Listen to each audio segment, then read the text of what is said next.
स्वागत है आप सभी का आपके YouTube channel doctor AP education पर। मित्रों, हम सभी अपने इस YouTube चैनल पर शिक्षा शास्त्र विषय के संपूर्ण सिलेबस को कंप्लीट करने के लिए दृढ़ संकल्पित हैं।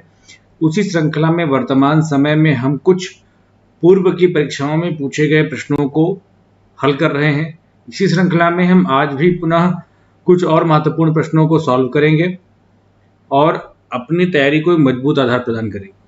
साथियों, भले हम इस समय प्रैक्टिस सेट सॉल्व कर रहे हैं, लेकिन इस YouTube चैनल पर आपको शिक्षा शास्त्र विषय से, चाहे आप नेट की तैयारी कर रहे हों या फिर आप पीजीटी की तैयारी कर रहे हों, हायर एजुकेशन की तैयारी कर रहे हों, TET, super TET, DElEd, BEd या एमएड या बीए, एमए या कहीं से दूर दूर तक आपका शिक्षा शास्त्र विषय से कहीं भी कोई नाता है, तो यह YouTube चैनल आपके लिए उपयोगी है। इसे आप सब्सक्राइब करके जुड़ सकते हैं और यहाँ पर आपके सिलेबस से संबंधित तथ्य आपको बहुत ही आसानी से समझाए और पढ़ाए जाएंगे।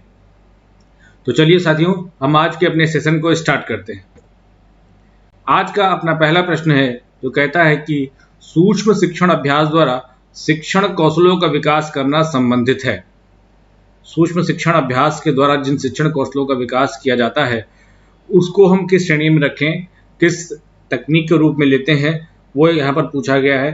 तो शिक्षण तकनीक के रूप में उसे प्रयोग किया जाता है, उसे हम व्यवहारिक तकनीक के रूप में रखते हैं, या उसे हम अनुदेशात्मक तकनीक के रूप में रखते हैं, या फिर हम उसे सूचना तकनीक के रूप में रखते हैं। तो साथियों, सूक्ष्म शिक्षण अभ्यास द्वारा शिक्षण कौशलों का विकास जो है वो अनुदेशात्मक तकनीक से संबंधित है और इसी श्रेणी और इसी तरीके का इस्तेमाल सूक्ष्म शिक्षण अभ्यास में शिक्षण कौशलों के विकास करने के दौरान किया जाता है, जिस प्रकार से हम अनुदेशात्मक तकनीक के अंतर्गत निर्देशन प्रक्रिया को समझने का प्रयास करते हैं। अगला प्रश्न कहता है कि रेखीय अभिकरण की रचना में किस फ्रेम का प्रयोग नहीं किया जाता। तो अभिक्रमित अनुदेशन का जो रेखीय अभिक्रमण है उसमें हम किस पद का प्रयोग या किस फ्रेम का प्रयोग नहीं करते। त्रुटि फ्रेम का प्रयोग करते हैं, परीक्षण फ्रेम का प्रयोग करते हैं, अभ्यास फ्रेम का प्रयोग करते हैं, लेकिन यहाँ पर शिक्षण फ्रेम का प्रयोग नहीं होता। कंटेंट होता है, बच्चे अपने आप पढ़ते हैं, उसकी प्रैक्टिस करते हैं और फिर उसमें जब उसका टेस्ट देते हैं और फिर उसमें जब गलती होती है तो पुनः उनको अगले कंटेंट की ओर बढ़ा दिया जाता है। प्रश्न कहता है कि निम्न में से कौन सा शिक्षाविद शिक्षण की प्रश्न पूछने संबंधी प्रविधि से संबंधित है। तो हम सभी जानते हैं कि प्रश्नोत्तर विधि किसकी है, प्लेटो, फ्रोबेल, सुकरात या स्पेंसर। तो हम सभी जानते हैं ये किसकी है, सुकरात की। प्रश्न पूछने या प्रश्नोत्तर विधि हम किसमें रखते हैं, सुकरात की मानी जाती है। प्रतिमान से एक प्रश्न आपका 100% आता है। प्रश्न कहता है कि शिक्षण के अग्रिम संगठन प्रतिमान के प्रतिपादक कौन है, के प्रतिपादक कौन है इसके एक्सपोनेंट। तो शिक्षण के अग्रिम संगठन प्रतिमान किसने दिया, स्किनर ने, आसुबेल ने, ब्रूनर ने या ग्लेजर ने। तो शिक्षण का अग्रिम संगठन प्रतिमान डेविड आसुबेल के द्वारा प्रस्तुत किया गया, ब्रूनर के द्वारा संप्रत्यात्मक, है ना, संप्रत्यात्मक मॉडल, और रॉबर्ट ग्लेजर के द्वारा कौन सा दिया गया, बेसिक आपका शिक्षण प्रतिमान रॉबर्ट ग्लेजर के द्वारा दिया गया। इसी तरीके से आपको शिक्षण प्रतिमान से एक प्रश्न आपकी परीक्षा में जरूर पूछा जाता है। प्रश्न देखते हैं, इनमें से कौन सूक्ष्म शिक्षण के संबंध में सही है। सूक्ष्म शिक्षण से दूसरा प्रश्न आया है, सूक्ष्म शिक्षण के संबंध में सही है, या शिक्षण कौशल विकसित करने की एक युक्ति है, सही है, या शिक्षण की एक विधि है, नहीं, शिक्षण की कोई ये विधि नहीं है। ये विद्यार्थी व्यवहार में परिवर्तन लाने की युक्ति, नहीं, विद्यार्थी के व्यवहार में परिवर्तन लाने की युक्ति नहीं है। ये जो शिक्षा अध्यापक हैं उनको शिक्षण कौशल विकसित करने की विधि है, या शिक्षण का अंग है, नहीं। तो इसमें आपका जो पहला ऑप्शन है यही ऑप्शन आपका सही होगा, या शिक्षण कौशल विकसित करने की एक युक्ति है। It's a technique of developing a teaching skill. Next question क्या कहता है कि निम्नलिखित में से कौन फ्लेंडर के अंतःक्रिया विश्लेषण की अंतिम श्रेणी है। सबसे लास्ट कौन सी है, निर्देश देना, प्रतिक्रिया, मौन या व्याख्यान। तो सबसे अंतिम श्रेणी कौन सी है, आप सभी जानते हो कि सबसे अंतिम श्रेणी मौन है। फ्लेंडर ने अंतःक्रिया विश्लेषण पे जो क्लासरूम जो शाब्दिक व्यवहार होता है शिक्षक और छात्रों के बीच शिक्षण अधिगम प्रक्रिया के दौरान उसे 3 श्रेणियों में बांटा है। एक को उसने अप्रत्यक्ष क्रिया कहा है, एक को अप्रत्यक्ष कहा है, दूसरे को प्रत्यक्ष कहा है, और तीसरा इन्होंने जो श्रेणी रखी है उसको मौन कहा है, और मौन ही अंतिम श्रेणी है। आगे भी प्रश्न आएंगे, उनको हम लोग और अच्छी तरीके से समझने का प्रयास किया जाएगा। 10th नंबर पे है मौन। ठीक है, कितने बताएं पूरी तरीके से 10 श्रेणियों का वर्णन यहाँ पर इन्होंने किया है, जिसमें से अंतिम कौन सा आता है? अंतिम आपका मौन आता है। चलिए, विमर्शात्मक शिक्षण निम्न से संबंधित है। विमर्शात्मक शिक्षण जो होता है, चलो पहले विकल्प पढ़ लेते हैं। संप्रत्यय की समझ, विचारों के मूल्यांकन, संबंधित स्थितियों के विश्लेषण, सृजनात्मक अभिव्यक्ति।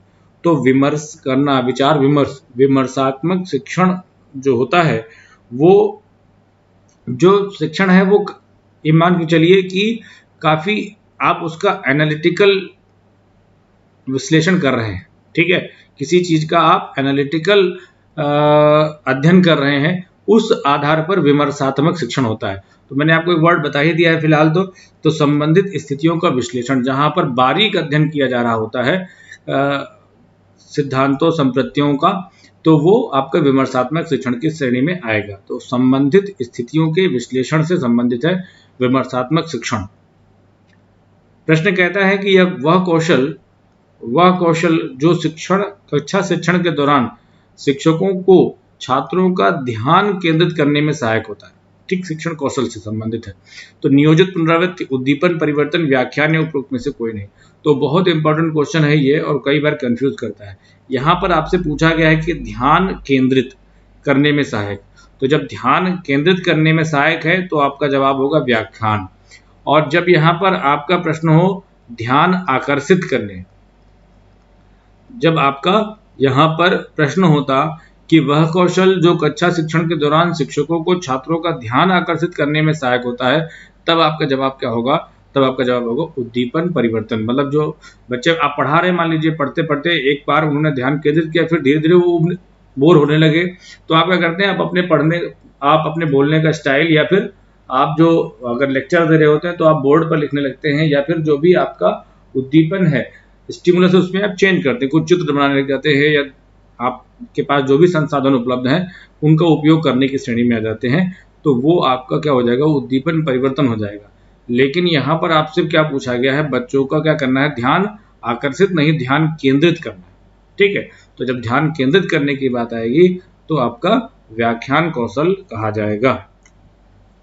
अगला प्रश्न कहता है कि निम्न में से कौन सी प्रविधि अधिक अंतरक्रियात्मक और विद्यार्थी केंद्रित है? आपको मैं जब से प्रैक्टिस सेट सॉल्व कर रहा हूं, कम से कम 4 से 5 बार ये क्वेश्चन आपके यहाँ पूछा जा चुका है।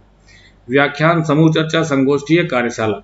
तो सबसे अधिक जहां पर बच्चे क्रियाशील रहेंगे वो उनका ग्रुप डिस्कशन होगा, और इसीलिए इसको हम अधिक अंतरक्रियात्मक, ठीक, अंतःक्रियात्मक कहना चाहिए यहाँ पर। ठीक, और विद्यार्थी केंद्रित है। अब अगला प्रश्न आ गया कि फ्लेंडर अंतःक्रिया विश्लेषण श्रेणियों में कौन अध्यापक के अप्रत्यक्ष व्यवहार के अंतर्गत नहीं आता? अप्रत्यक्ष व्यवहार के अंतर्गत नहीं आता। तो पहले यहाँ पर एक बार देख ही लेते हैं। तो अब मैंने आपको बताया कि 3 श्रेणियों में विभाजित कर 3 समूह में विभाजित करते हुए 10 श्रेणियों में शिक्षण व्यवहार को विभाजित किया उन्होंने। तो एक दिन का अप्रत्यक्ष व्यवहार हो गए, कौन सा हो गए? अप्रत्यक्ष व्यवहार हो गए, और इसी श्रेणी में क्या जाएगा? प्रत्यक्ष व्यवहार हो जाएगा, और तीसरा क्या हो जाएगा? मौन हो जाएगा। तो पहला जो इनका सबसे पहला क्या है यहाँ पर? सबसे पहले क्या होता है यहाँ पर, आप बताइए भाई। यहाँ पर होता है विचार स्वीकृति। सबसे पहले आप विचार स्वीकृति, उसके बाद क्या है? विचार स्वीकृति के बाद क्या है? विचार स्वीकृति के बाद हम क्या करते हैं? विचार स्वीकृति के बाद दूसरा कहा गया है प्रशंसा या प्रोत्साहन। ठीक है, तीसरा यहाँ पर क्या है? तीसरा कहा गया छात्र विचारों की स्वीकृति। छात्र विचारों की स्वीकृति। ठीक, यहाँ पर क्या है? तीसरा छात्र विचारों की स्वीकृति, और चौथा यहाँ पर है प्रश्न पूछना। चौथा आपका कौन सा है? चौथा आपका है प्रश्न पूछना। ठीक है, चौथा आपका कौन सा हो गया? प्रश्न पूछना। और पांचवा यहाँ पर क्या हो जाएगा? पांचवा हो जाएगा निर्देश देना। पांचवा आपका है यहाँ पर भाषण देना। पांचवा यहाँ पर है भाषण देना। छठा आपका कौन सा हो गया? निर्देश देना। और सातवां आपका हो गया आलोचना। ठीक है, कौन सा हो गया? आलोचना। उसके बाद जो छात्र व्यवहार की श्रेणी में आता है उसमें आप क्या है, छात्र अनुक्रिया और दूसरा है छात्र स्वक्रम या छात्र पहल भी आप उसको कह सकते हैं, ठीक। और आखिरी है आपकी मौन। तो यहां पर प्रश्न पूछना भी आपके किस में आता है, आपका अप्रत्यक्ष व्यवहार में है। प्रशंसा भी आपका किस में है, अप्रत्यक्ष व्यवहार में है। छात्र विचारों यानी विद्यार्थियों के विचारों की स्वीकृति भी किस में है, अप्रत्यक्ष व्यवहार में है। तो कौन सा अप्रत्यक्ष व्यवहार में नहीं आता है, निर्देश देना। आप जानते हैं प्रत्यक्ष व्यवहार की श्रेणी में आता है, छठे नंबर पे है। इसका नंबर भी आप याद रखिएगा क्योंकि पूछ लेते हैं कि किस क्रम पर इसके अनुक्रिया को रखा गया है, ठीक है। तो यहाँ पर निर्देश देना, ठीक, तो आपका किसमें नहीं आएगा, अप्रत्यक्ष व्यवहार के अंतर्गत नहीं आएगा, ठीक है। अगला देखते हैं, कहता है कि निम्न में से कौन परामर्श का एक तत्व नहीं है, परामर्श का एक तत्व नहीं है, ठीक है। वृत्ति वृद्धि, साक्षात्कार, संप्रेषण, ये सारी चीजें हैं। विश्वास जो है वो परामर्श से संबंधित नहीं है, वो आपका अन्य श्रेणियों में आता है। निर्देशन की एक सेवा, ठीक है। इसमें पूछा गया है कि निम्न में से कौन सी निर्देशन की एक सेवा है। इससे पहले एक प्रश्न पूछा जा चुका है कि निम्नलिखित में से कौन सी एक परामर्शन की सेवा है, ठीक। इसीलिए इसको इस तरीके से प्रश्न पूछा गया है। तो निर्देशन की इसमें से जो सेवा है वो निधानात्मक, स्थापन, व्यक्ति इतिहास या उपचार। तो इसमें निर्देशन की जो सेवा है वो उपचार है। स्थापन सेवा जो है, स्थापन सेवा जो आपकी है वो किसकी है, वो परामर्श की सेवा है, ठीक है।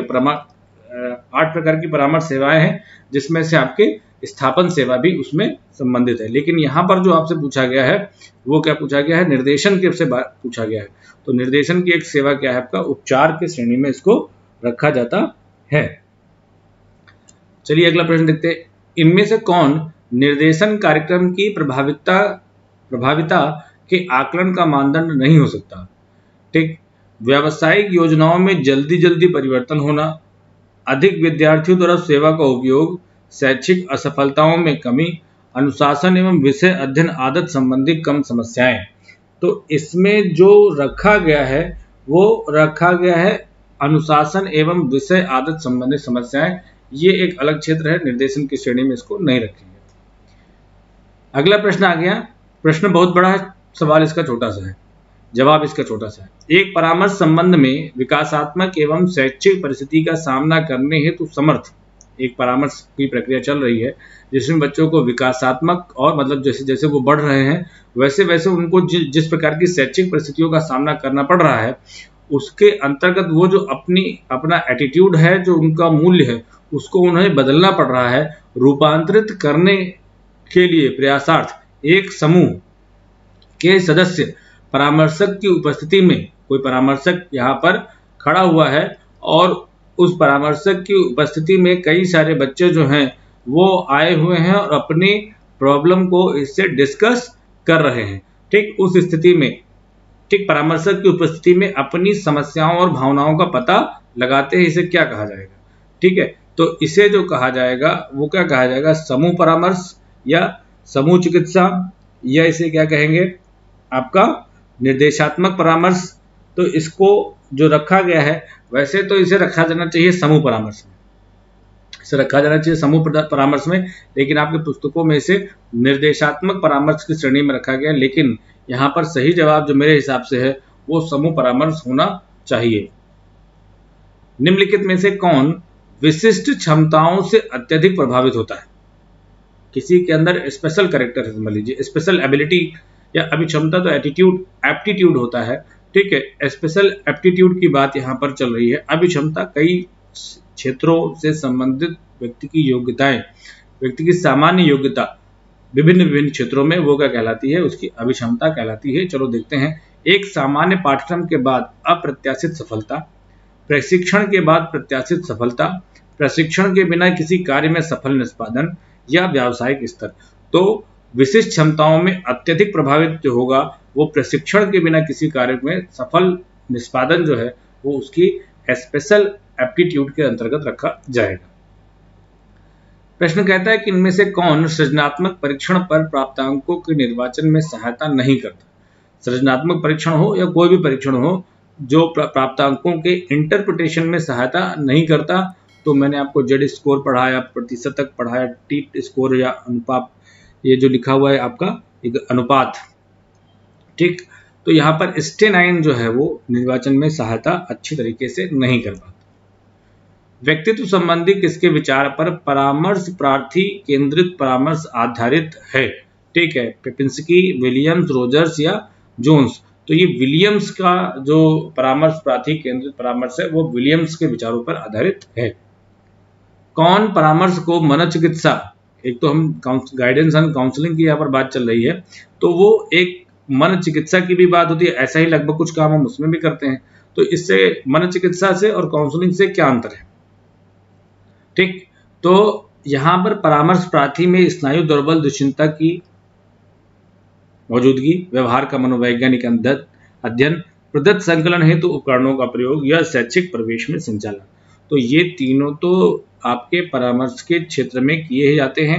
यहाँ पर परामर्श प्रार्थी में, ठीक है, जो परामर्श लेने आया है उसमें अगर कोई स्नायु दुर्बल यानी जो उसका कोई न्यूरोटिकल प्रॉब्लम है, ठीक है, वो प्रॉब्लम मनोचिकित्सा में होती है, ठीक है, और बाकी परामर्श में ये प्रॉब्लम नहीं होती। ये सारी चीजें यहाँ पर व्यवहार का मनोवैज्ञानिक अध्ययन परामर्श में होता है। आंकड़े संकलन के लिए हम टूल्स का यूज करते हैं, साक्षात्कार करते हैं, प्रश्नावली लेते हैं, ठीक है। शैक्षिक परिवेश में इन सबका संचालन होता है। लेकिन ये जो स्नायु दुर्बल वाली बात है ये सिर्फ मन चिकित्सा में उपस्थित होती है।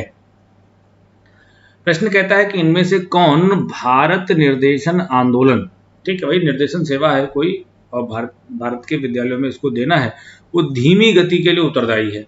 तो अनेक विश्वसनीय उपकरणों की उपलब्धता, परामर्श की प्रभाविता के मूल्यांकन हेतु तत्कालीन निष्कर्षों का प्रयोग या कम स्टाफ की उपलब्धता और विद्यालय हेतु जो आपका उपयुक्त निर्देशन सेवा है तो का चयन। तो हमारे यहाँ भारत की जनसंख्या भले बहुत अधिक है लेकिन हमारे यहाँ योग्य स्टाफ की हमेशा कहीं ना कहीं कमी जरूर रहती है, भले अवसर न दिए जा रहे हैं उनको या कोई भी और कारण हो सकते हैं जिसकी वजह से हर जगह पर योग्य स्टाफ की कमी देखने को मिलती है। संचयी अभिलेख पत्रों का निर्माण क्यों करना चाहिए, बताओ भाई। बच्चों की आवश्यकताओं की पूर्ति करने के लिए हम क्यूमुलेटिव रिकॉर्ड बनाते हैं क्या? परामर्श प्रयासों की वैधता सुनिश्चित करने के लिए बनाते हैं क्या? बच्चे के बारे में वस्तुनिष्ठ सूचनाएं परामर्श को देने के लिए बनाते हैं क्या? यह उपयुक्त में से सभी काम करते हैं। तो आवश्यकताओं की पूर्ति नहीं करते, परामर्श प्रयासों की वैधता सुनिश्चित करने के लिए थोड़ा बहुत तो होता है, लेकिन हम परामर्शक को बच्चे के बारे में एक एग्जैक्ट इंफॉर्मेशन दे सकें, इसके लिए हम संचयी अभिलेख पत्रों का निर्माण करते हैं। भारत में मुक्त नहीं मुफ्त होना चाहिए, ठीक है। मुफ्त एवं अनिवार्य शिक्षा कानून की मांग किसने की? तो गांधी जी ने की, जवाहरलाल नेहरू ने की, बी आर अम्बेडकर जी ने की और जी के गोखले मतलब गोपाल कृष्ण गोखले। तो आप सभी जानते हैं कि मुफ्त एवं अनिवार्य, निशुल्क एवं अनिवार्य शिक्षा का अधिनियम या निशुल्क एवं अनिवार्य शिक्षा पर कानून लाने की सबसे पहली मांग की अगर बात करेंगे तो गोपाल कृष्ण गोखले ने केंद्रीय धारा सभा में 1911 में प्रस्तुत किया था। 1910 में भी ये प्रस्तुत करने वाले थे, परंतु इन्हें आश्वासन देकर उस समय आश्वासन ही दिया गया और कहा गया कुछ दिनों में हम इस पर काम करते हैं, लेकिन जब वो आश्वासन कार्रवाई में नहीं बदला तो इन्होंने केंद्रीय धारा सभा के सदस्य होने के नाते केंद्रीय धारा सभा में अपना जो अभिमत था, जो बिल था, विधेयक था, उसे प्रस्तुत किया, ठीक। भले वो विधेयक गिर गया, ठीक। इस पर एक कमेंट आता है क्योंकि गोपाल कृष्ण गोखले जी कहते हैं कि मैं जानता हूं कि मेरा जो विधेयक है वो सूर्य के अस्त होने के साथ पस्त हो जाएगा, लेकिन इतिहास मुझसे पूछेगा कि जब मेरे अंदर क्षमता थी, मैं उस योग्य था कि मैं लोगों को अनिवार्य निःशुल्क शिक्षा दिला सकता था, तो मैंने वो प्रयास क्यों नहीं किया।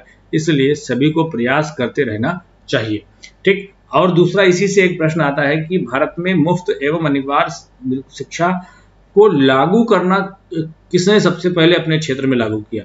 तो हम सभी जानते हैं बड़ौदा नरेश के जो राजा थे, ठीक, बड़ौदा नरेश सियाजी राव गायकवाड़, इन्होंने सबसे पहले अपने रियासत में निःशुल्क और अनिवार्य शिक्षा को लागू कर दिया था। ठीक है, आगे एक प्रश्न आएगा, उसमें मैं उसको जो बात और कहने वाला हूं उसको मैं वहां पर एक्सप्लेन करूंगा। प्रश्न आता है कि पढ़े चलो और बढ़े चलो का नारा किसने दिया? तो पढ़े चलो और बढ़े चलो कपिल संबल, मनमोहन, पल्लम राजू या एडी द्विवेदी। तो एडी द्विवेदी साहब ने इसको दिया था। 2011 की जनगणना के अनुसार महिला साक्षरता दर कितनी थी?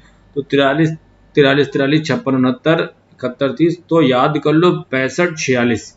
ठीक है, 65.65.46% ये महिला साक्षरता दर थी। इसको याद कर लो, ये कई बार आपसे पूछा जा चुका है, 65, 46। ठीक है, जब तक अगली जनगणना नहीं आती। बहुउद्देशीय विद्यालय व्यवस्था का संप्रत्यय किस आयोग ने दिया? तो आप सभी जानते हो किसने दिया, हंटर ने, विश्वविद्यालय शिक्षा आयोग ने, मुदालियर आयोग ने या भारतीय शिक्षा आयोग ने? तो हम सभी जानते हैं बहुउद्देशीय विद्यालय व्यवस्था का संप्रत्यय मुदालियर आयोग द्वारा माध्यमिक, या फिर इसी को हम क्या कहते हैं, माध्यमिक शिक्षा आयोग के द्वारा 1952-53 में प्रस्तुत किया गया। अगला प्रश्न कहता है कि आरटीआई अधिनियम, ठीक है, right to RTE, not RTI, ठीक, आरटीई एक्ट 2009 जो 2010 में पारित हुआ, ठीक है, और इस पर राष्ट्रपति ने कब हस्ताक्षर किए? इस पर ये जरा कमेंट बॉक्स में जवाब करिए कि आरटी एक्ट पर राष्ट्रपति ने कब हस्ताक्षर किए। ठीक, अगस्त का कोई महीना है, आप बताइएगा।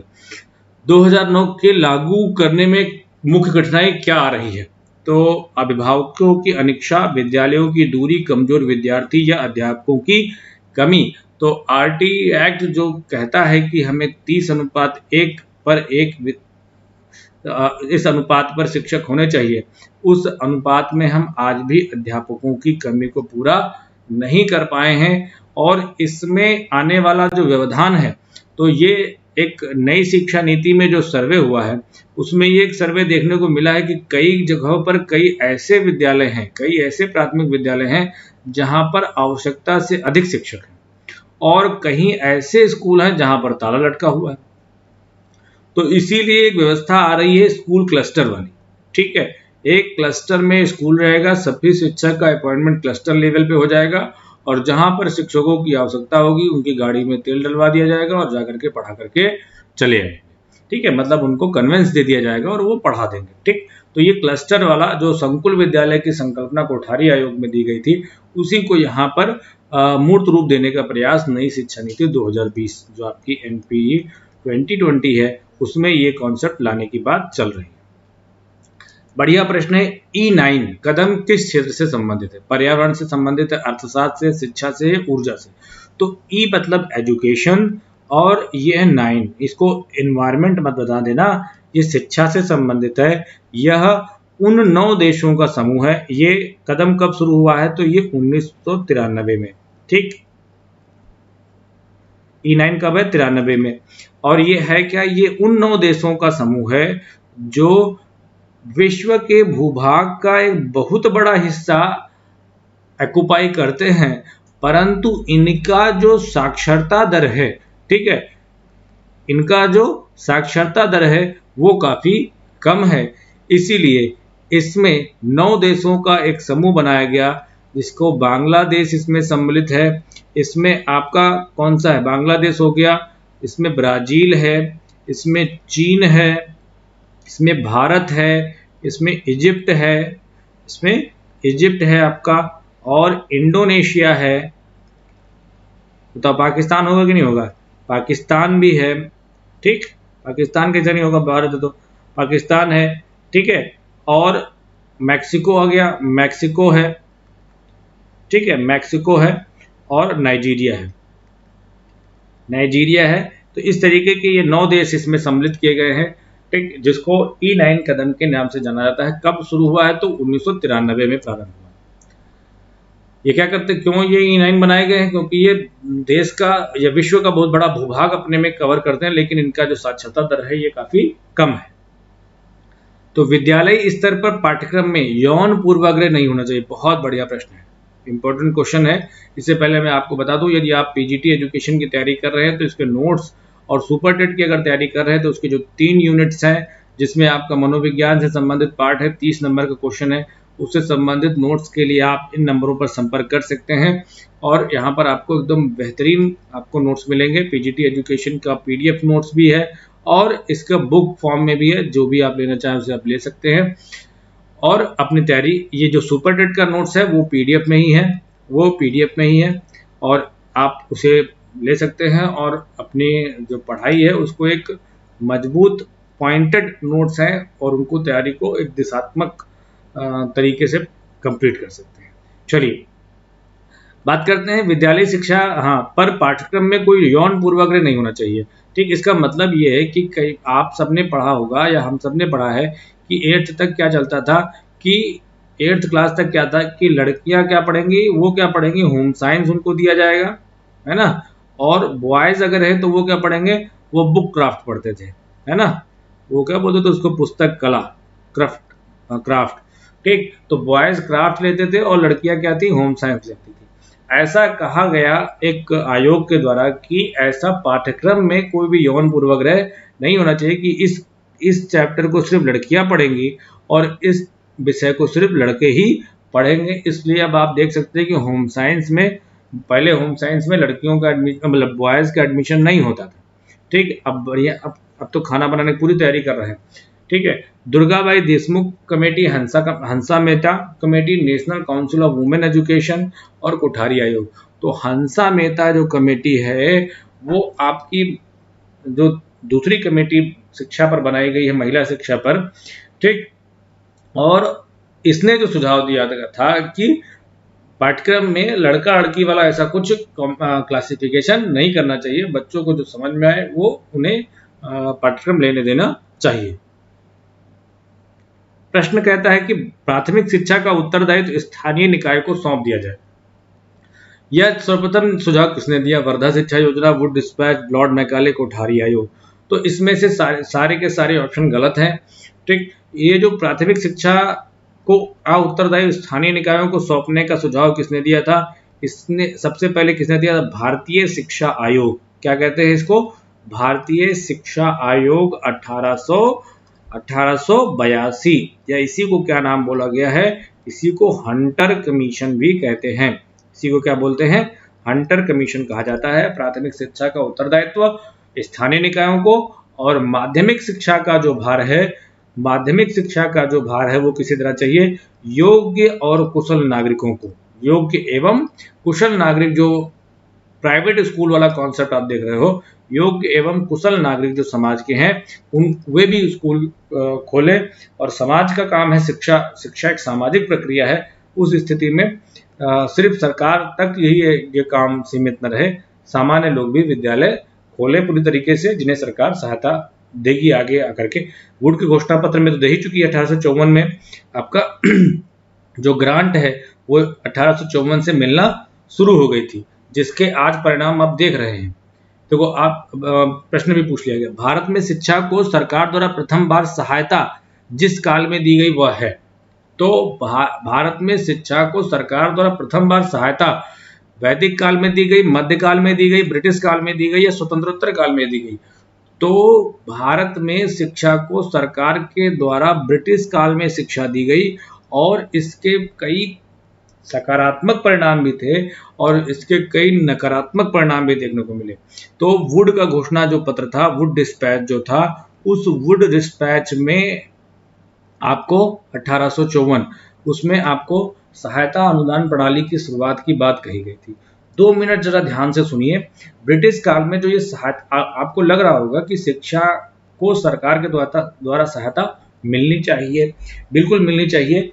इससे एक पक्ष ये तो आया कि शिक्षा जो है एक व्यवसाय के रूप में भी विकसित हुआ, शिक्षकों को अच्छा वेतन मिलने लगा, और ये एक क्या होगा, ये एक व्यवसाय के रूप में हो गया। आज हर व्यक्ति कहीं ना कहीं उस शिक्षण व्यवसाय को इसलिए ज्यादा तरीके से चुनना चाहता है क्योंकि यहाँ पर वेतन अच्छा है, और उस अपेक्षा में अन्य जो राजस्व या अन्य विभाग हैं प्रशासनिक अन्य विभाग हैं उनके की अपेक्षा यहाँ पर मानसिक तनाव और काम की जो प्रेशर है वो कम है, और वेतन अच्छा है, वेतन उनके बराबर है, वेतन भी ठीक ठाक है।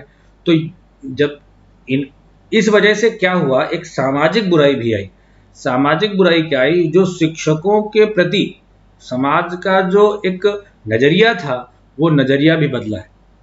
जो सम्मान की दृष्टि थी कि पहले व्यक्ति अपनी इच्छा के अनुसार शिक्षक बनता था और तपस्वी और एक जो नियमित नियंत्रित जीवन था वो अध्यापक वहां पर बनते थे।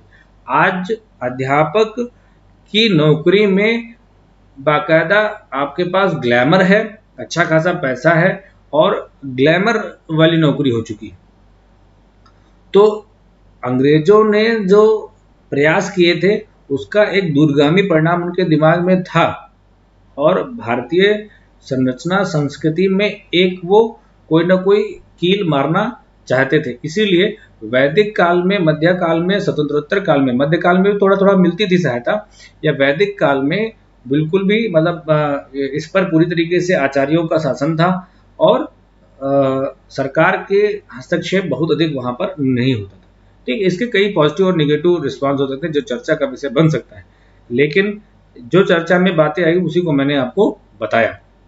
ठीक है, सरकार द्वारा जब प्रथम बार सहायता ब्रिटिश काल में दी गई। आखिरी प्रश्न है आज के स्लाइड का या आज के डिस्कशन का कि पर्यावरण शिक्षा शुरू करने वाला प्रथम विश्वविद्यालय कौन सा है। तो पर्यावरण शिक्षा शुरू करने वाला पहला विश्वविद्यालय इग्नू था क्या, हिंदू विश्वविद्यालय था क्या, गोविंद बल्लभ पंत विश्वविद्यालय था क्या, या विश्व भारती था। तो पर्यावरण शिक्षा शुरू करने वाला प्रथम विश्वविद्यालय विश्व भारती को माना जाता है। पर्यावरण शिक्षा शुरू करने वाला प्रथम विश्वविद्यालय किसे माना जाता है, विश्व भारती को माना जाता है।